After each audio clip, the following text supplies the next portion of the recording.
The conventional implants are different on that technique. That technique for conventional implants is they have to place bone graft, and they do have to use a bigger diameter implant, and you have to go through the placement of the implant and wait for 4 to 6 months. After the healing happens, they come back again, open the space, place the abutment, which is the part where the crown will go, and they screw it onto the implant. Then after that, they put the crown or whatever prosthetic is going to be the final part of the treatment.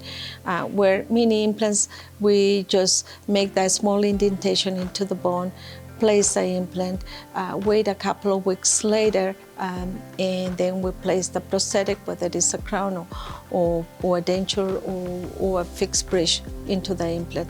So the procedure is a lot faster, and the discomfort and the healing is a lot faster.